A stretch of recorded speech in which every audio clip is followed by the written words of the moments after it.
Game. Anytime you can run Parker Messick out there. No, he wasn't great early on. But that's just the way he is.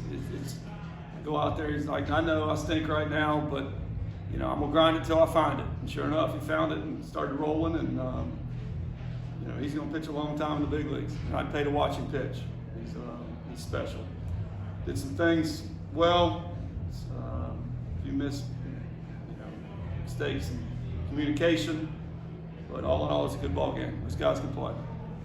Is that Parker's most impressive trait too, where even when he's struggling, at worst it seems like he's limiting damage? Exactly. He's always going to limit it. And I'm trying to think back. Maybe in his career, 2 starts in which he didn't give us 5. Maybe I could be wrong. I don't even know what the number is, but it's really rare. And it was starting to go down that path. Some weird things were happening, and he went to cover first, kind of tweaked his knee.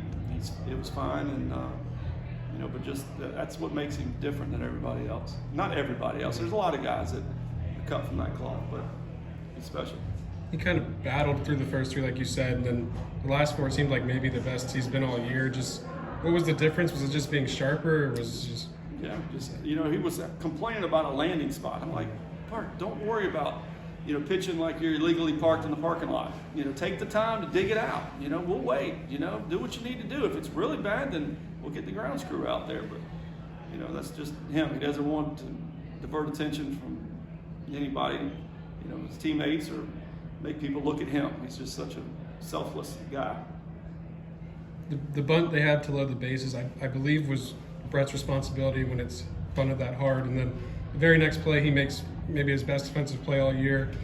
Just how big was that play, and how good was it to see him bounce back right away? Yeah, and I told him, I said, that's the kind of stuff that propels you. You made a mistake, didn't go get that ball. It's a tough read because he does it late.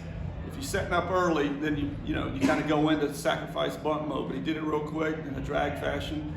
And Parker couldn't get to it because it was bunted so hard. But anyway, to turn around and make that play, it just totally flipped momentum. And we just got things going from there. And Marcus Johnson is really good. And I don't know what his numbers and stuff like that don't look great, but the whole team is good. And I told the guys after, I said, you don't understand what it's like, you young pups. The old guys do, and they'll tell you, but I don't know that you really listen. What it's like going through this league and our schedule. But they're prepared for it.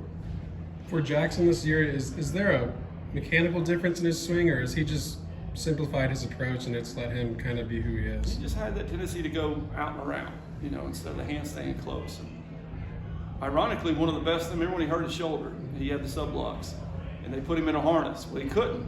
It literally wouldn't allow him. And so that's when he kind of took off last year towards the end. And he just stayed with that, like a short, compact swing. And, the play he made coming in on that slow roller. There's not many guys that can make that play. Again, I'm glad he's on our side.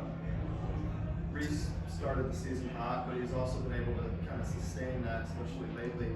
What's kind of been the key for him to not just start hot, but also to sustain that? He's making better choices in pitch selection. He knows where his hot zone is, and we'll let him slide a little bit, whether it's an off-speed, an off-speed pitch or a fastball. But he's not letting them go, and he's not going to have that fear of this is going to hurt when I swing. And you can see how he kind of elongates with that one-hand finish. He would never one-hand finish the last 2 years because that's what would make it go in and out. So that play he made in the 9th is what I remember. Sure, he had some good ABs, but that's what you got to do. You got to make those plays that he made there to finish the game. Going into tomorrow, if Bryce gets to the start again, what are you looking out for him and adjustments he has to make from last week's outing? Well, locating in is big for all of our left-handers. They got to stuff it in there, and when they start missing middle or up and out, then there's issues. Every now and again, Hub will do it, and he's got the extra carry on the fastball, and he'll get away with it. But all in all, he's got to understand, I got to go in there 3 for strikes, and they're going to come at us. I can promise you that. Jackson finally gets a home run at Hauser tonight. He's hitting above 300. Just what have you seen from his development at the plate? Just confidence. Really and truly, it's the same stroke that we had to go to when he got hurt last year.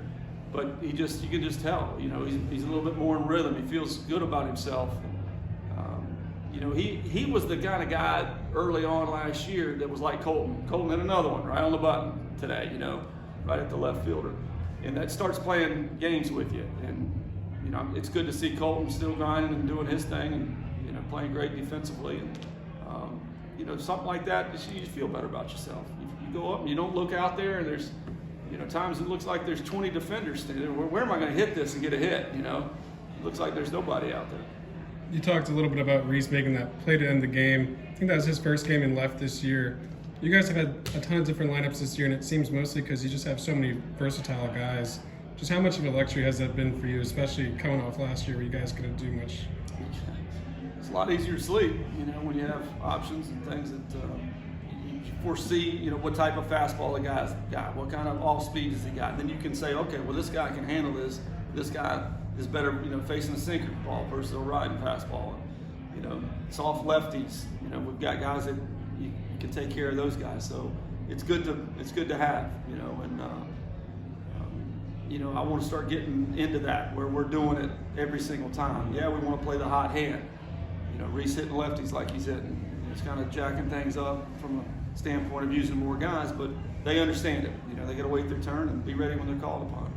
When James Tibbs gets a hold of one, how much fun is that to watch? Yeah, he's got real power, and you know that's what it can change things. Just boom, one swing, and that's why everybody's paying the big money for power and speed because they're hard to double up. They're hard, you know, it's hard to string together hits in the big league. So you want to make sure you can score from second on a base hit and score from first on doubles, and you know, of course, one swing can change the game. So it's definitely what everybody's wanting.